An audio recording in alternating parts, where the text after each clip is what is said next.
Some of the bagpipe music we hear nowadays bears little relation to what was played 100 years ago, and no relation at all to the music of the McCrimmons. The 19th century was a period of slow change in piping. The precious tradition of pibroch rested in the hands of a relatively small number of pipers, and all of them were more concerned with preserving it than with ways of advancing it. These men were the best players and teachers of their day: John Ban Mackenzie, Angus Mackay, the Camerons, the Macphersons, and later John MacDonald and John McDougall Gillis. Their main interest was ceol mór, the classical music of the pipes, but they learned also to play and excel in the light music. Because of their predominance in pibroch, they became the leaders and the authorities in all piping.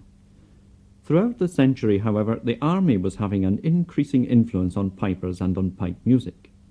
Pibroch was encouraged, of course, but the big music had no real usefulness in the daily life of a soldier.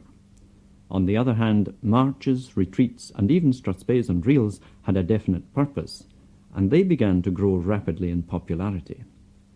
The army was an attractive career for a young man, and so a great many pipers came under its influence.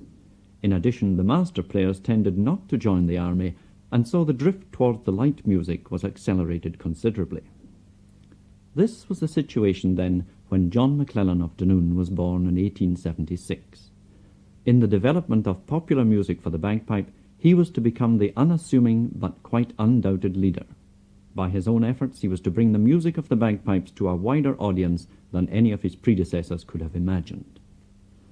John McLellan's father was from the island of Islay, always a prolific source of pipers. His mother was Mary Darrach from Jura, but the family had settled in Dunoon. Young John began to play pipes at an early age, but it was soon evident that playing was not enough. He had to compose tunes also. It would seem that he tended to be influenced more by his mother's side of the family, and indeed that was his composition Mary Darrach which opened the programme. When he was 15 years old, he composed a tune which he called The Bens of Jura, and this attractive melody caused quite a sensation among the local pipers. It changed its name several times, but is probably best known as The Road to the Isles.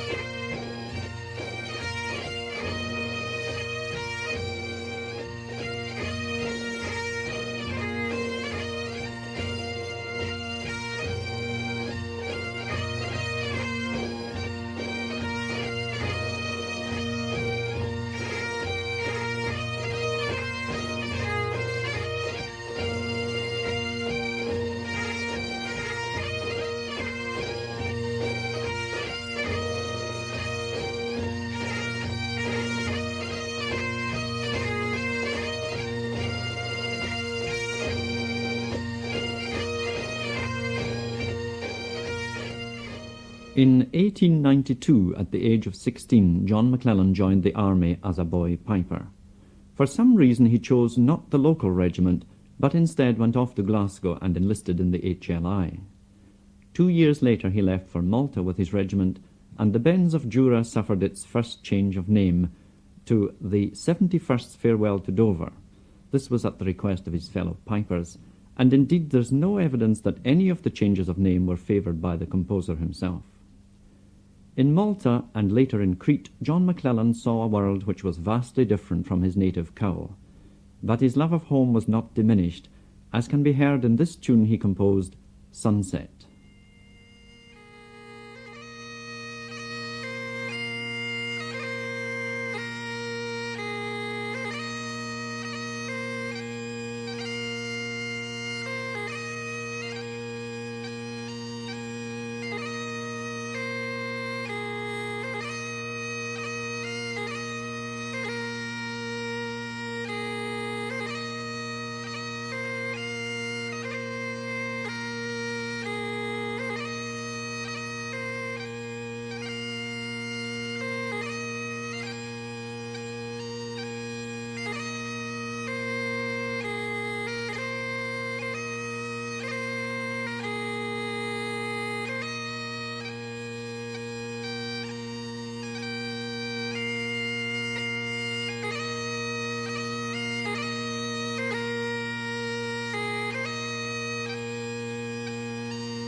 When the South African War started, John McLellan was 23 years of age, a quiet young man in a rather noisy and peculiar campaign. As a soldier, he distinguished himself on many occasions and was eventually awarded the DCM. As a piper, he found inspiration for new music, including another tune which became a favourite everywhere it was heard, the Highland Brigade at Maghersfontein.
After the South African War, John McLellan left the army and joined the Govan Police, where he played in the pipe band for a time.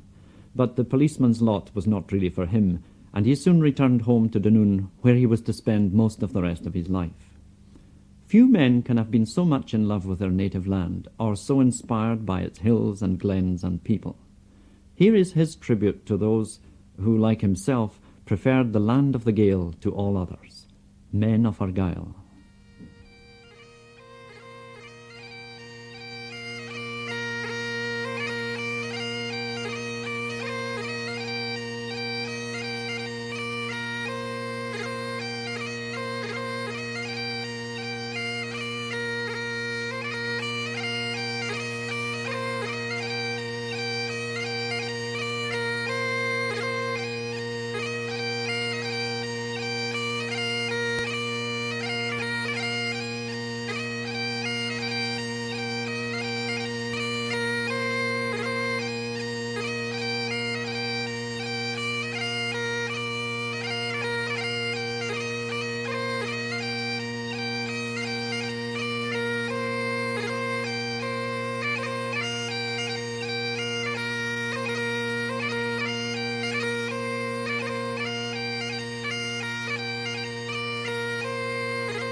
When the First World War started, John McLellan joined, this time, the 8th Argyllshire Battalion of the Argyll and Sutherland Highlanders.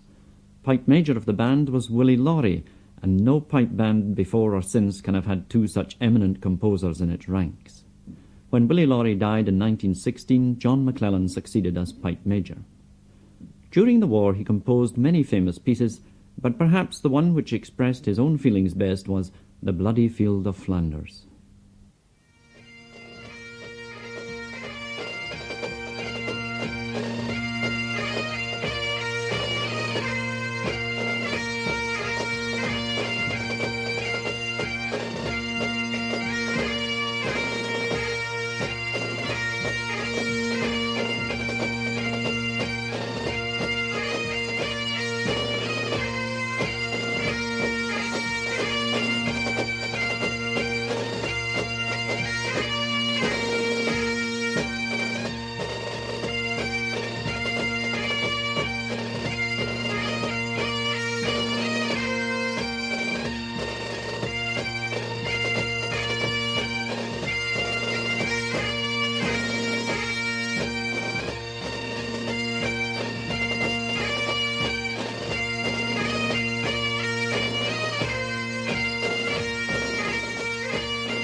After the war, John McLellan returned to Dunoon. He worked as a painter, but remained pipe major of the Eighth Argylls until 1933. This was when he began to compose some of his very best tunes, including his three great competition marches. The first of these became a favourite of many famous pipers, South Hall.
South Hall, one of the great competition tunes.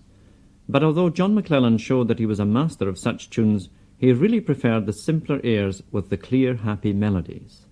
He was never a professional competing piper himself, and so technical brilliance for its own sake held little attraction for him. His favourite pieces were the retreat airs, and nobody in piping has ever composed so many beautiful tunes of this type as he did. His influence on piping in Dunoon between the wars was considerable, both in his teaching and in his work with the Eighth Argylls. But chiefly he was an inspiration to pipers.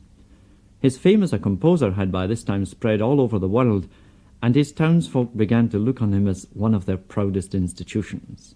Today the two pipe bands in the town are in part at least the heritage of his genius. Although he never married, he had many nephews and grandnephews who carried on the piping tradition.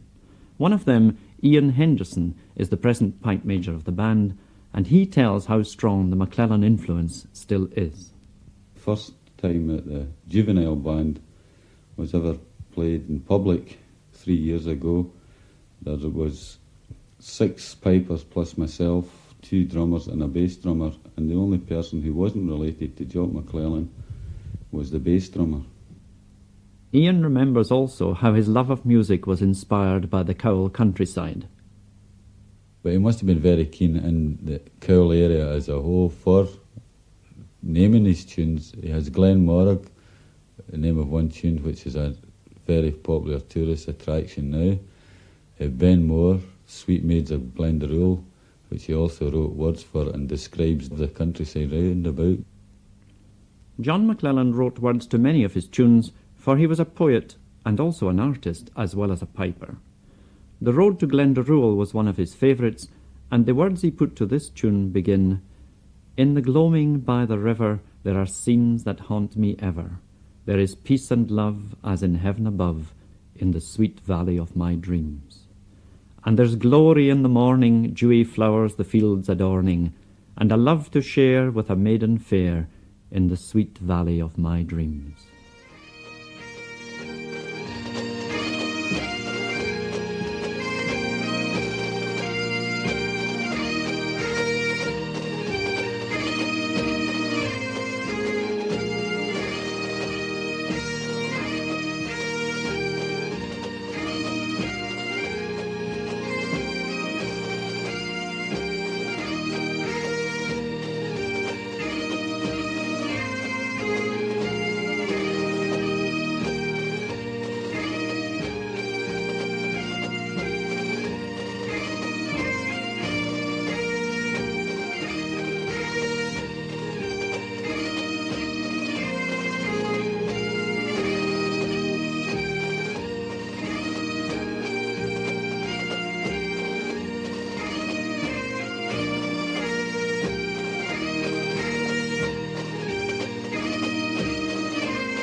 The maiden fair was not to be for John McLellan, but the result of his inspiration has brought pleasure to generations of pipers. Dunoon has been famous, of course, for almost 70 years as the home of the Cowell Games. Soon after John McLellan returned to Dunoon, the very first World Championship for pipe bands was held. The Cowell Committee also became active in holding classes for pipers and in encouraging the composing of new music. In 1931 they held a composing contest, the prize-winning tune to be called Cowell Highland Gathering. The winner was John McLellan, with what many consider to be the best of his competition marches. It has, naturally, a strong, attractive melody, but in addition it demands considerable technical dexterity, which makes the playing of it by the bands at Cowell Games each year not the easiest of tasks. Here it is played, appropriately enough, by Ian McLellan, whose grandfather was a cousin of the composer.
John McLellan composed more than 100 good tunes, many of which are still unpublished. Mainly they are marches or retreats, although he did make occasional forays into the other branches of light music. As he grew older, he tended occasionally, like many composers, to introduce more difficulties into his tunes, or perhaps he felt that he had to make some effort to keep up with modern trends. His Strasbe Kirsty MacAlmon, for example, is a finger-twisting test for any virtuoso, but he is at his best perhaps in the more straightforward pieces which could well have been written for Highland Scottish. Here are two of his earlier Strasbes, Cowell Society and Campbelltown Kilty Ball.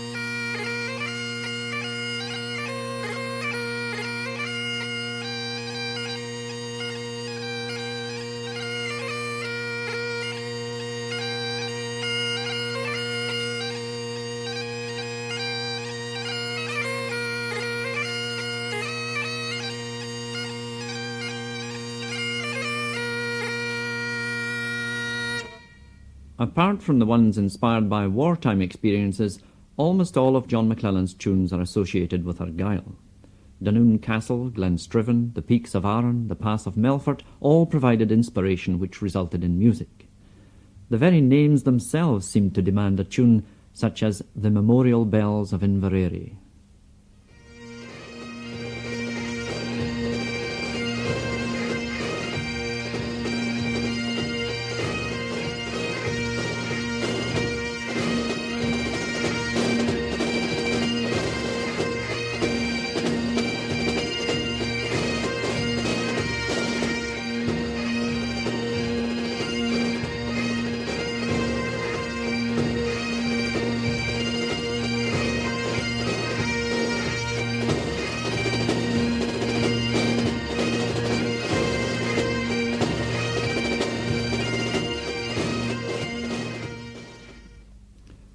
So long as pipe band competitions consisted of a march, traspe and reel only, the music of John McLellan was seldom heard in the contest arena, for his 3 big marches were just a bit too heavy for the band tempos.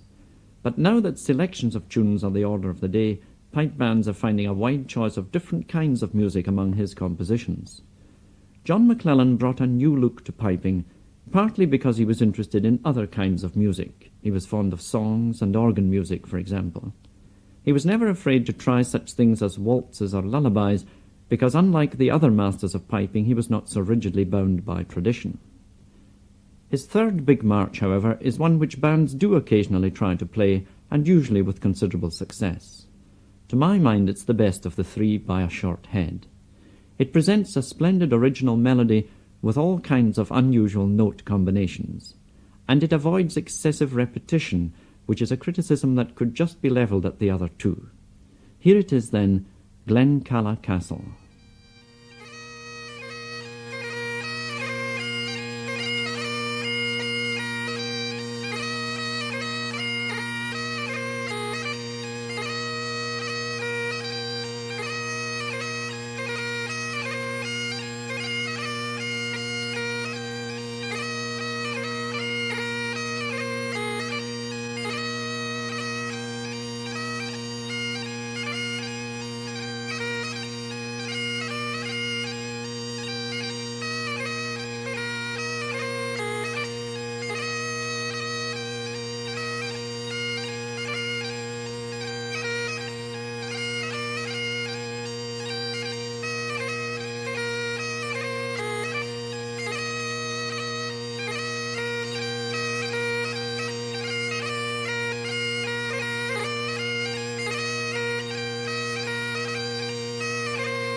In his later years, John McLellan was a quiet man, wandering unobtrusively about his beloved Dunoon and the neighbouring countryside.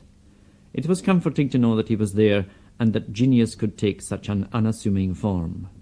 Eventually, in July 1949, the sweet singer of bagpipe songs passed peacefully to rest. He was the first of our masters of piping who was not a pibroch player, nor himself an expert performer. But in some ways his contribution to the world of piping was greater than that of the directors of colleges or the winners of prizes. He added a new dimension to piping and introduced it to a whole new audience who, but for him, would have had little interest in Highland music. Last year the town of Dunoon inserted a plaque on a rock face in the castle gardens commemorating their most famous son. All the pipers pass it on their way to the games each year, and on it are listed some of John McLellan's most famous compositions. Several of these have been played on this programme tonight, and we finish now with another one which was indeed his special favourite. This is the beautiful Loch Side. But first, Ian Henderson reminds us where this spot actually is. Loch Side's a small loch between Dunoon and Sandbank, and it is a lovely spot. I remember him when he's as a young boy going up to my granny's on a Sunday, who he stayed with, and after be visiting my granny for a wee while, I always used to ask, can I go through and see Uncle Jock? And he went through, knocked at the door of his room, and you went in there, and he would call you in, you go in and sit down, have a wee chat with you about different things and what you were doing. He had paintings round about the room that he had done himself, and one of the paintings up in his room was of the Loch Side, and I now am a proud owner of that painting.